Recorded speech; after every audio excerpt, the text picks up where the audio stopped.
안녕하십니까. 대전교원 시니어 직능크로 DTS 교육방송입니다.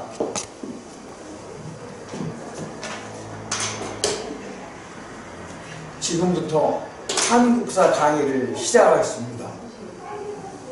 이번 문제, 사진의 유물을 처음 제작했던 시대의 생활 모습으로 가장 적절한 것은, 근데 이 사진은 비파형 동검이 되겠습니다. 이 비파형 동검은 바로 돈으로도 사용을 할 수가 있었고 또 무기로 사용을 하였던 이 비파형 동검은 어느 시대 거냐? 그때 1. 한글 소설이 유행하였다. 이거는 조선시대가 되겠습니다. 그래서 정답이 아닙니다.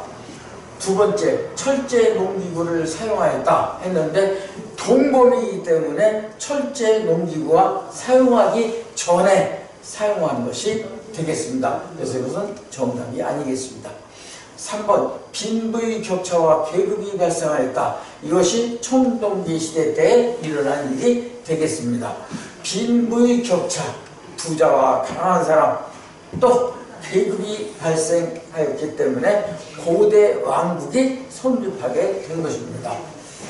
서옥제라는 풍습이 있었다. 이거는 고구려의 풍습인데 대릴사위제를 말합니다. 그리고 2번, 다음에서 설명하는 나라는 했습니다. 이것은 12월에 연고라는 제천 행사를 열었다. 연고라는 이것은 뭐냐? 우리나라는 농업국이기 때문에 농사를 다 짓고 나서는 하늘에 제사를 지내게 되었습니다.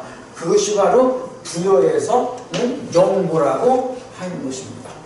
그리고 부여는 또 나라가 넓었기 때문에 마가, 우가, 부가, 저가 등이 사출도를 다스렸다. 이 사출도라는 것은 뭐냐 하면은 부여 영토가 이만하다 하면은 네 군데로 나눠서 저가, 우가, 부가, 마가 이렇게 집안들이 돌려가면서 나라의 정치를 이어나간 것이 되겠습니다. 그러면은 어디를 가리키느냐? 가야. 이 가야는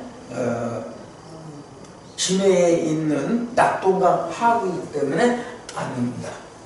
다음에 부여, 이것이 정답이 되겠습니다.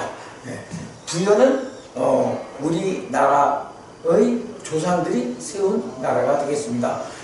부여 사람들의 특징이 우리 남한 사람들이 좋아한 하얀 옷을 부여 사람들도 하얀 옷을 입기를 좋아했다고 합니다. 그렇기 때문에 우리 민족이 되겠어요. 다음에 발해. 발해는 통일신라가 멸망하고 대주영이 발해를 세웠기 때문에 여기서 얘기하는 것하고는 다릅니다. 다음에 네 번째, 고조선. 이 고조선은 바로 여기서 얘기하는 나라보다도 역사가 더 깊게 우리나라 최초의 단군 할아버지가 세운 나라가 되겠습니다.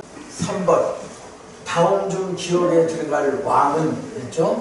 고구려의 발전에 있어서 첫째, 소술망. 고구려의 17대 왕이 소술망인데 불교를 수용했고 372년에 불교를 수용했고 율령을 발표하게 된 것입니다.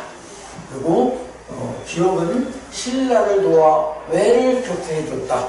이것은 어느 왕이냐 그 얘기고 요동지역을 확보하였다.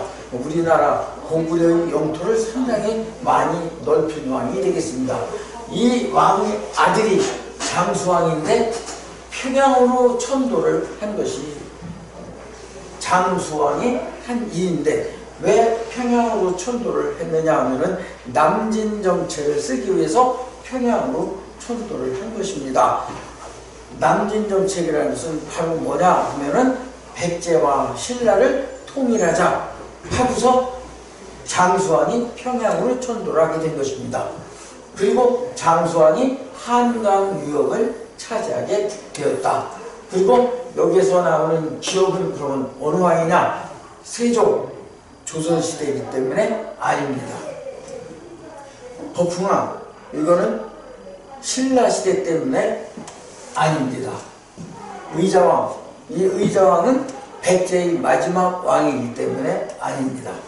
다음에 광개토왕, 이 광개토왕이 바로 신라를 도와서 매를 격퇴했습니다. 그것이 호우명 그릇에 글씨로 남아 있습니다. 다음 4번, 다음에서 설명하는 책은 통일신라의 승려 해초가 지은 책이다. 네. 승려 해초가 인도를 순방하고서 쓴 책인데 그 유인물이 우리나라에는 없습니다. 그게 중국의 두남성에서 발견을 했는데 누가 발견을 했느냐? 프랑스 사람 펠리오가 발견을 해서 프랑스로 가져갔기 때문에 우리나라에는 없습니다. 그래서 해초가 어떻게 됐든 간에 왕호 천축국전을 진 것입니다. 다음에 당을 거쳐 인도와 중앙아시아를 순례한 뒤 각 지역의 지리와 역사, 풍속을 기록하였는데 이것은 아까 얘기한 대로 왕호 천축국전이 되겠습니다. 이 왕호 천축국전이라는 것은 뭐냐? 왕, 가왕 왔다 갔다 하고 5개 나라를 왔다 갔다 했다. 그 당시 인도를 천축이라고 얘기했습니다. 예, 천축국. 그래서 해초가 왕호 천축국전을 쓰게 된 것입니다.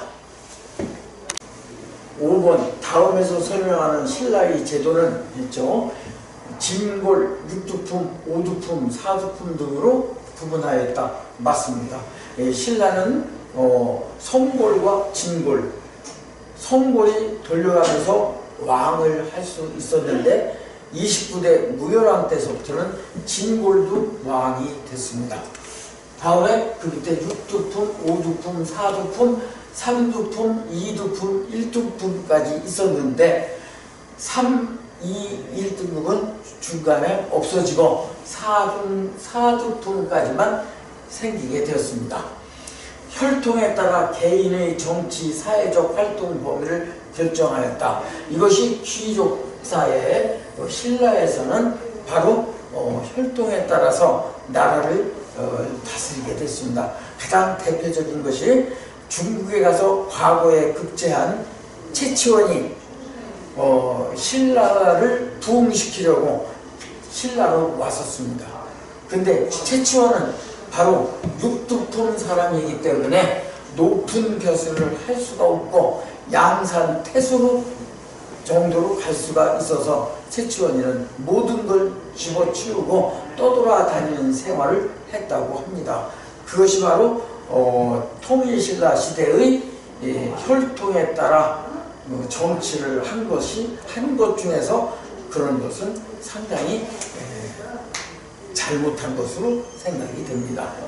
자, 그래서 이 육두품, 오두품, 사두품, 혈통, 이것은 바로 뭐냐 하면은 골품제가 되겠습니다. 과거제, 이거는 고려시대 때 중국의 후주 사람, 쌍기라는 사람이 과거제도를 들여와서 고려 때서부터 과거제가 존재했습니다. 세 번째, 균역법은 조선시대 때의 세금 제도가 되겠습니다. 그래서 포 2필을 한 필로 내게 된 것이 균역법이 되겠어요. 다음에 4번 진대법. 진대법은 빈민구제법이 되겠습니다. 예. 을파소의 건의에 의해서 진대법을 실시했는데 이것은 바로 고구려가 되겠어요. 자, 다음 6번. 고구려의 국민왕의 업적으로 옳은 것을 보기에서 보는 것은 보기 서원정리. 이 서원정리는 국민왕의 업적이 아니라 서원정리는 이하은 대원군, 고려 때 고종 때 대원군이 서원을 정리했습니다. 훈민정 창제, 이것은 조선 때 세종대왕이 훈민정음을 참여했습니다.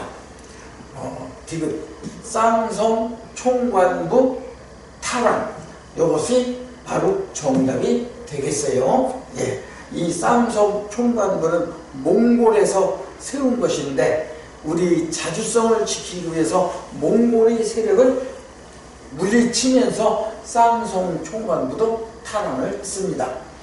다음에 리을본 전민변정도감을 설치했는데 이것도 맞습니다. 전민변정도감이라는 것은 바로 뭐냐?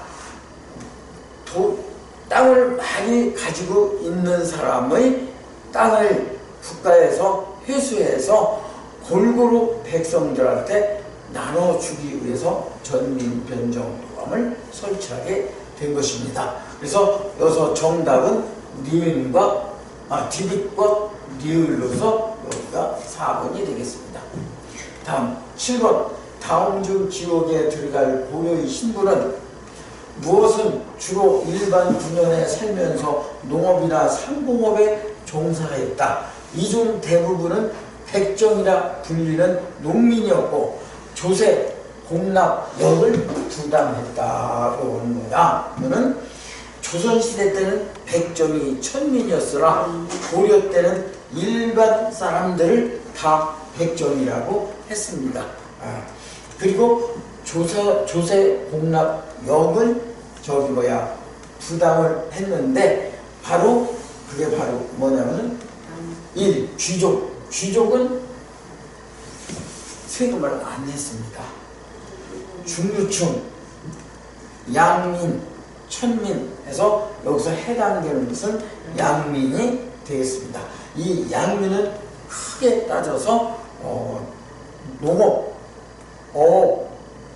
공업에 해당되는 사람들을 양민이라고 했습니다.